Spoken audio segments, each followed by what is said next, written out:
各位街坊、各位老友記，大家一定要留意啦！今日我要同大家講一件非常重要，直情係關乎到大家荷包嘅大件事。如果你或者你身邊嘅親戚朋友係屬於基層家庭，或者正喺度領取緊政府嘅各項津貼，但呢條片你真係一秒都唔好跳過，因為呢個係真金白銀嘅電費補助，係2026年最新嘅中電基層家庭電費補助計劃。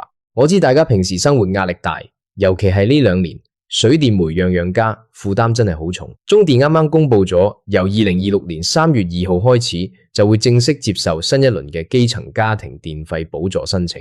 呢次嘅補助金額、申請資格，仲有最重要嘅，有一類大家以為攞得嘅長者津貼，竟然係唔符合資格嘅。如果你唔清唔楚就走去申請，或者以為自己冇份而錯過咗啖，就真係好大損失。所以今日我會用最簡單、最入屋嘅方式，逐一拆解呢個2026年嘅計劃，教埋你點樣填表，同埋提你邊啲位，千祈唔好踩雷。首先我哋要講下呢個計劃嘅背景，點解2026年仲有呢個補助呢？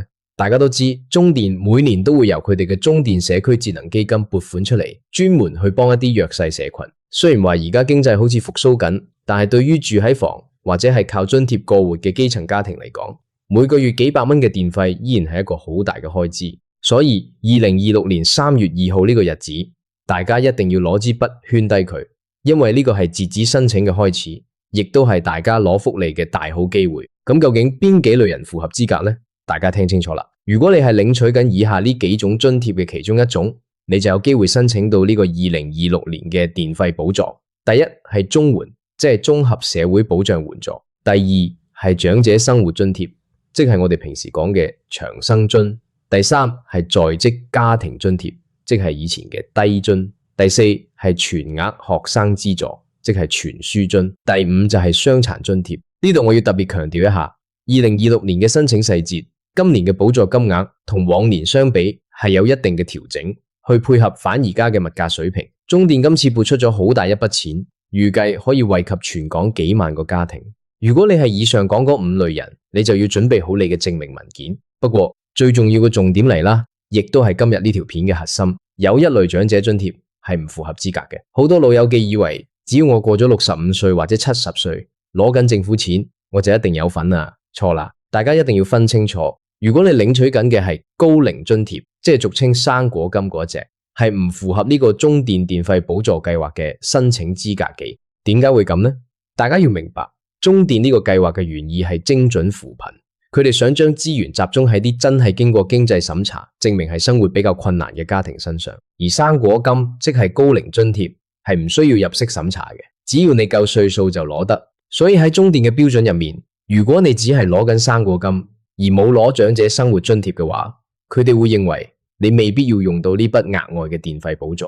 所以各位老友記，你返去一定要睇清楚自己張存摺或者政府嗰張公文，究竟你攞緊嗰份係長者生活津貼定係高齡津貼，一字之差就係有同冇嘅分別。講到呢度，可能有人會問，如果我係住喺位房，根本冇自己嘅中電獨立電錶，咁我又冇份申請啊？2026年嘅計劃入面，中電係有考慮到呢一點嘅。對於非中電賬戶嘅基層家庭，即係你可能係分租房、房租房戶，只要你符合上述嘅津貼資格，你一樣可以透過指定嘅社福機構去遞交申請。呢點非常之好，因為住在房嘅朋友往往因為通風唔好，夏天要開大部冷氣，電費負擔反而係最重嘅。咁2026年3月2號開始，我哋應該點樣申請呢？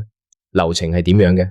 大家聽住，唔好急。首先，如果你係中電嘅住宅客戶，你可以透過中電嘅網頁下載表格，或者去佢哋嘅客戶服務中心攞表。填好表之後，你要準備好你領取津貼嘅證明，例如係社會福利署發出嘅嗰張津貼通知書，上面要有你嘅名同埋領取緊乜嘢津貼嘅記錄。對於長者嚟講，我建議大家可以去附近嘅長者中心或者社區中心，啲社工或者義工幫手。因為2026年嘅表格雖然已經簡化咗，但係對於一啲老人家嚟講，填寫電錶、戶口號碼、英文地址呢啲嘢，可能都係會有啲吃力。記住，申請日期係由2026年3月2號開始，通常係採取先到先得嘅原則，直到嗰筆撥款用完為止。所以大家唔好等到4、5月先去搞，3月頭就最好去處理咗佢。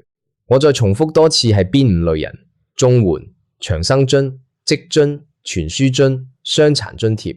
如果你係呢五類人，恭喜你，你已經踏入咗門檻。而嗰一類唔符合資格嘅就係生果金高齡津貼。大家千祈唔好搞錯，費事白行一趟。2026年嘅電費補助其實係一種社會關懷。中電作為一間大公司，佢哋有責任，亦都有義務去回饋社會。我哋作為市民，既然有呢啲合法合規嘅福利，就一定要去爭取，唔好怕麻煩。好多老人家會話：哎呀，百幾200蚊算啦。但係大家諗下，呢幾百蚊可能係你一個禮拜嘅買嗌錢，又或者係你幾個月嘅電費差額。喺而家呢個年代，慳得1蚊得1蚊。除咗申請資格之外，我仲想同大家講下2026年申請時要留意嘅幾個陷阱位。第一，地址問題。你申請嘅地址一定要同你中電賬戶嘅地址係一模一樣嘅。如果你搬咗屋，但係中電嗰邊未改地址，或者你領取津貼嗰個地址同而家住嘅地方唔同，咁樣審核就會好麻煩，甚至會被拒絕。所以3月2號之前，大家檢查一下自己啲單據地址啱唔啱。第二，電錶戶口持有人。通常呢啲補助係會直接入落個電錶戶口度。如果你係同家人住，個電錶係你仔女嘅名，但係領取津貼嘅係你，例如你係領取長生津嘅老人家，咁樣申請表上面就要寫清楚持有人同申請人嘅關係，有時仲要持有人簽名授權。第三，重複申請。每一個電錶戶口喺2026年呢個計劃入面只可以申請1次補助。如果你屋企有2個人都領取緊津貼，例如老人家攞長生津，後生嗰個攞積津，你哋唔可以2個人都去申請同一個電錶嘅補助，中電係會對數嘅。重複咗嘅話，佢只會批一個，甚至會因為資料混亂而延誤咗你個審批。講返點解生果金唔得呢個問題，每年都有好多街坊問。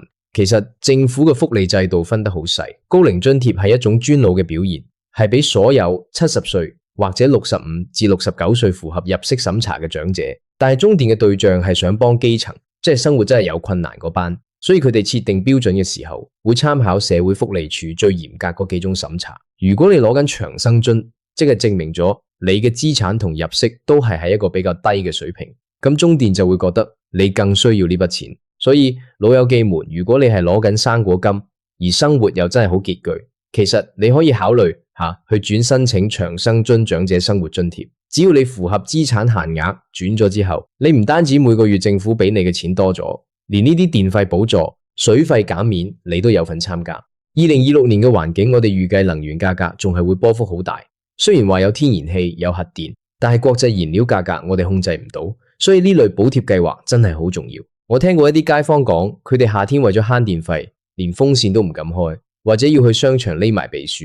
其實聽落真係好心酸。如果呢個1000幾百蚊嘅補助可以幫到你喺最熱嗰2個月開多陣冷氣，或者等你可以煮餐好啲嘅飯，咁我今日做呢條片嘅目的就達到咗。大家記住2026年3月2號呢個重要日子，我建議大家而家就有個信封，將你領取津貼將黃紙或者通知書影印定一份，放埋呢份中電電費單。到咗3月2號，你就可以第一時間去處理。如果你唔識上網，最好就係你平時去開嘅嗰間社區中心，問下啲社工，中電2026年個電費補助開咗啦，可唔可以幫我填份表？通常佢哋都會好樂意幫手。仲有一點，2026年嘅計劃入面，對於殘疾人士傷殘津貼領取者嘅照顧都加大咗。如果你屋企有成員係需要長期使用醫療儀器，例如係氧氣機、吸痰機呢類，電費開支係非常驚人嘅。中電對於呢類個案通常會有優先或者更深入嘅協助。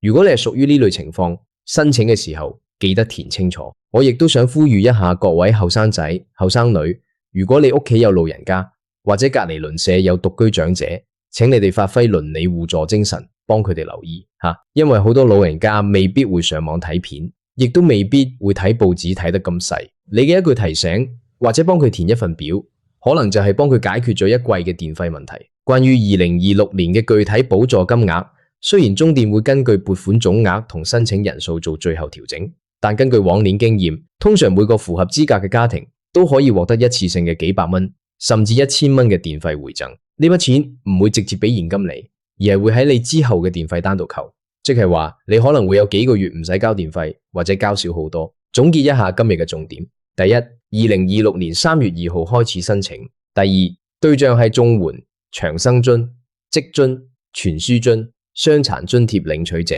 第三，生果金高齡津貼係唔符合資格嘅，呢點最緊要；第四，準備好證明文件，包括津貼證明同電費單。第五，中電賬戶同非中電賬戶、元代房戶都有機會申請，但途徑唔同。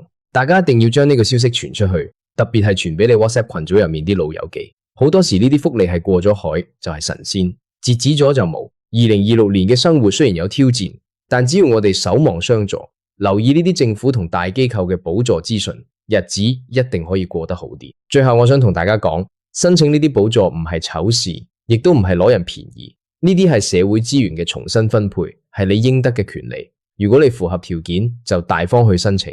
如果有任何填表上嘅困難，除咗和我社工，你亦都可以打去中電嘅客戶服務熱線查詢。2026年嘅客服通常都會有專線處理呢個計劃嘅查詢。希望今日呢個資訊幫到大家。